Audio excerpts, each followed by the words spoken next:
I hate to be the bearer of bad news, but Instagram is dead. Yeah. It is. On Saturday, I was walking in public on a sunny day, one of the last days of the heat wave, and I saw a girl with a shirt that said that Instagram is dead. And I was like, is that a sign from God? Should I take it as a sign? I wonder what I should do. But you know what I did instead? I created another account. And I created just another account. I don't know why. I'm just testing it out because according to Google and all that, I'm shadow banned. And it said that let's try a fresh start, but less spammy and all that, meaning that post less frequently or something like that. So I'm trying that. What is your experience with Instagram? Are you even on Instagram? How is life without it? Let me know.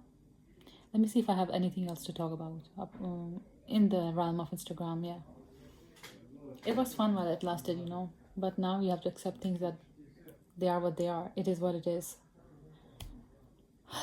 And my art account is getting nowhere even. And I know I don't, maybe I'm not posting interactive reels or content, but still, I'm still stuck in the 100 to 200. 200 even is a lot for me, on my art account. So yeah.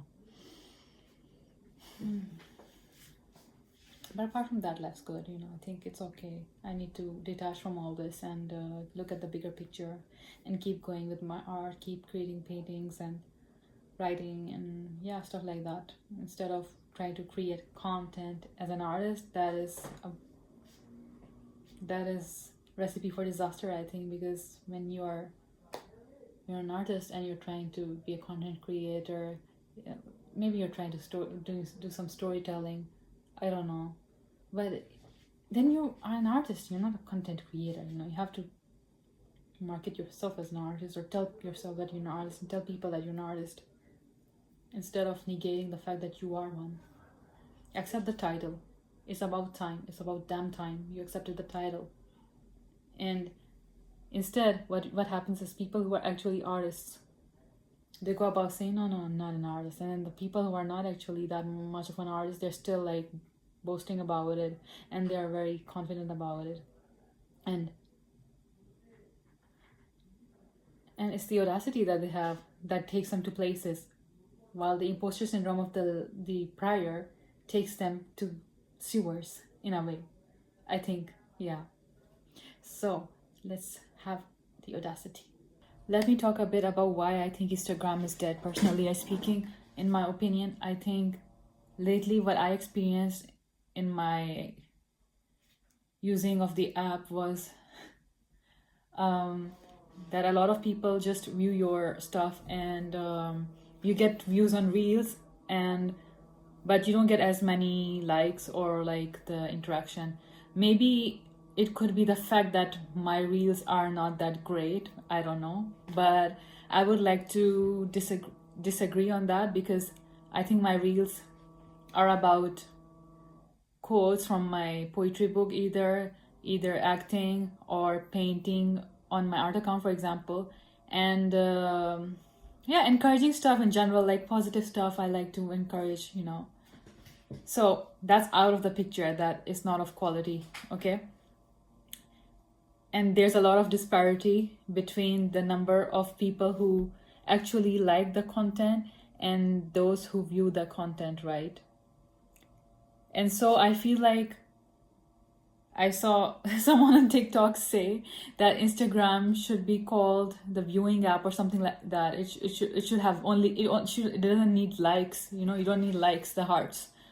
There's no point of the hearts because the views are there, like, so let's just the barometer should be views, and it's the viewing app, like it's not like a liking app anymore, for keeping in touch with your friends or family or immediate circle, So that's the first point why I think Instagram is dead. It has given birth to the term monitoring spirits, which is actually the term for people who just view your stuff and never ever like it. So yeah, but I also think that I think there's nuances to this, because if you feel too strongly about these things that, oh, people are just viewing and they're stalking, and if you get in the mentality that they're out to get you, they're negative or something like that, then it just reflects your own self in a way. Because I feel like, for at least for my art account, I feel like even though it doesn't have as much engagement as my main one, I think people sometimes view things passively, right? And that's okay, I think, because as long as they like show up in one way or another, they don't have to necessarily like every single thing on the app. They don't even have to like a single post, you know.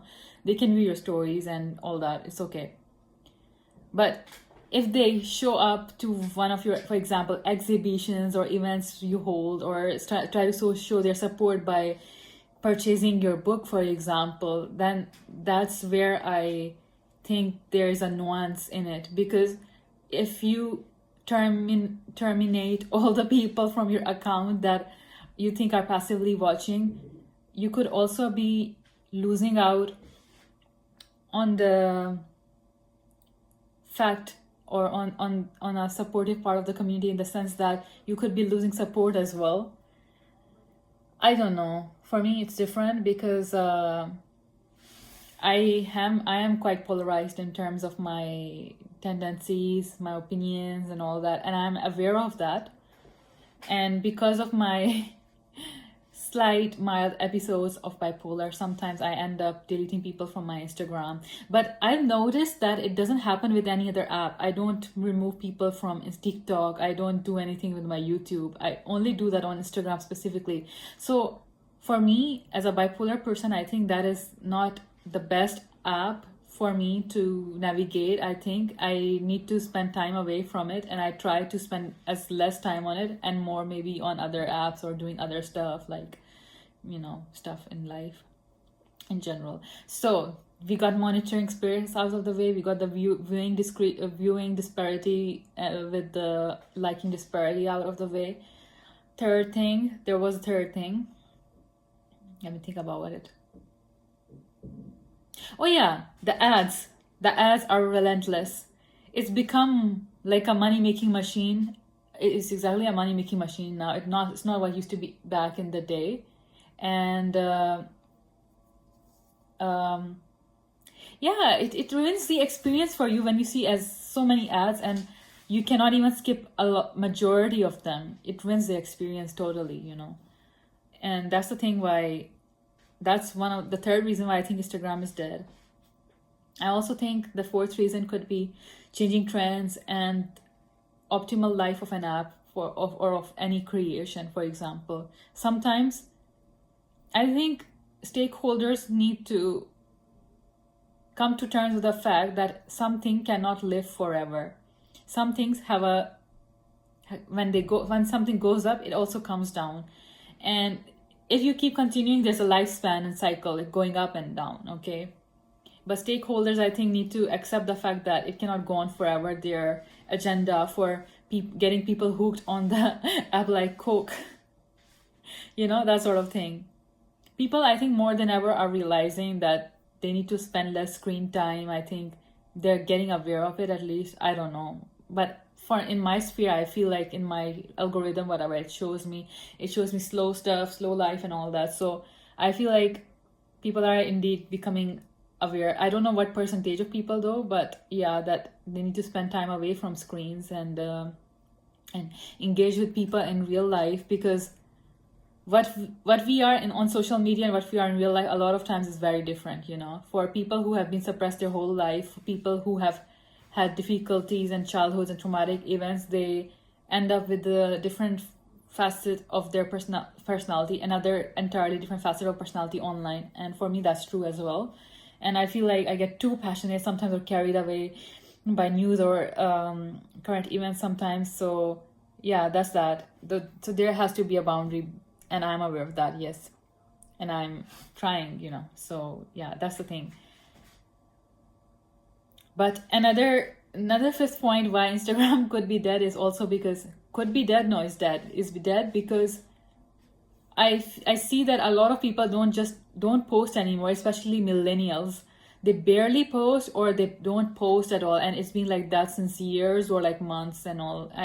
And maybe it's become like a cool thing, to not post. I think it's like not talked about, but it's like in the air that, oh, you're cool if you don't post or something like that. I don't know if you've experienced that. I don't, but I feel that in the millennials category, you know. And yeah, sadly, Instagram is dead, but looking on the bright side, there's other apps, and there will be more apps created in the future as well. So hopefully it will be for the better, you know, like, yeah.